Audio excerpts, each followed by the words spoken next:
Okay.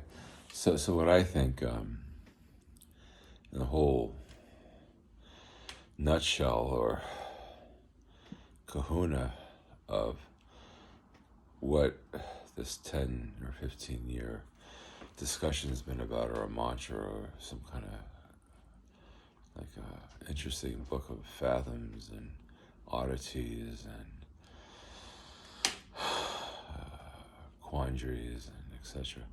What I think the whole thing's been about really is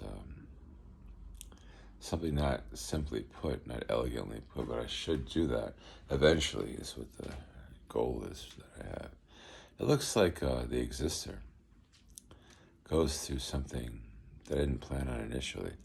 Initially, when I wrote the song "The Exister," if you catch it on YouTube, it was like when I was young and I was having fun. It was a very happy song, a very happy song. What I think now, in retrospect, to what I thought about the Existor, or what is the Existor? Well, exist O-R, O-R. Meaning like you're kind of like a tech, like some kind of tech happened to you, like Kundalini, or some kind of technology happened to some digital stuff integrated into your day. Now, that's interesting. Incorrectly spelled exister, but exister or ER, I think, believe how you say that. But what I think really about the OR part is interesting. What I think you have to really, what I really have to realize is like, it's a saga real. A lot of people think like Kundalini is like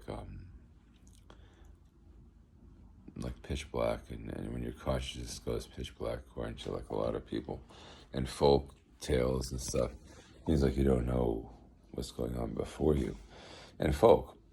But you see everything like how you always used to see it, and apparently you do. The only thing about science is they have yet to scratch the surface of anything about Kundalini or anything related to something like that. Of course, not everyone has the same stuff, and some people think it's like some project or some diva. But something technology based, something you can take in a pill, etc. It looks like something you can understand minimally. And it's ancient.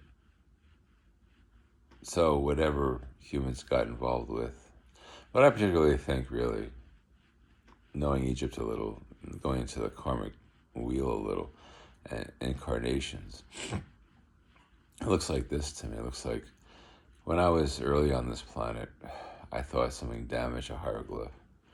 And it was like a wrath of something that people don't know.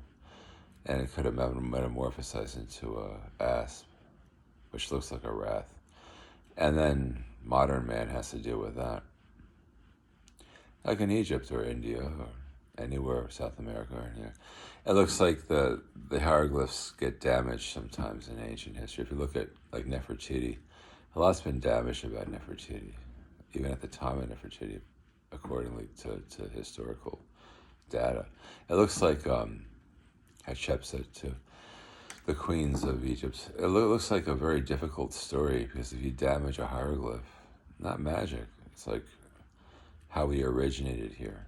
Is why it's been such a damn discussion, or a darn discussion, or just a plain discussion. It looks like it's fascinating, but unless you're from Egypt, you won't know a damn thing. And then you'll try to.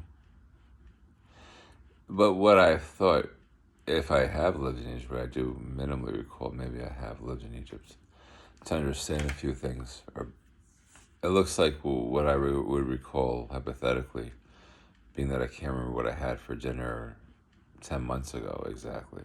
So these are processes of the mind. But if you're really in dire straits, you begin to remember stuff, and if it's accurate, crapshoot, excellent. But I think though, if you can get to that point with yourself one day, it's pressure, but not a different kind of pressure, not a work pressure, more like a why are we here kind of pressure, like what are we really doing here. Now, I did come across one thing with my work and the feedback that I got from people from YouTube and the commentary.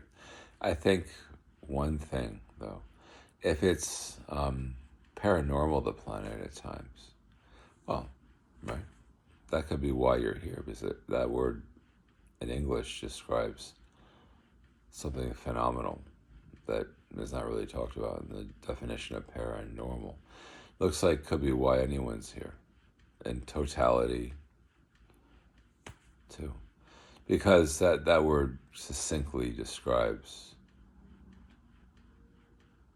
the phenomenon of the human mind or psyche. Thank you.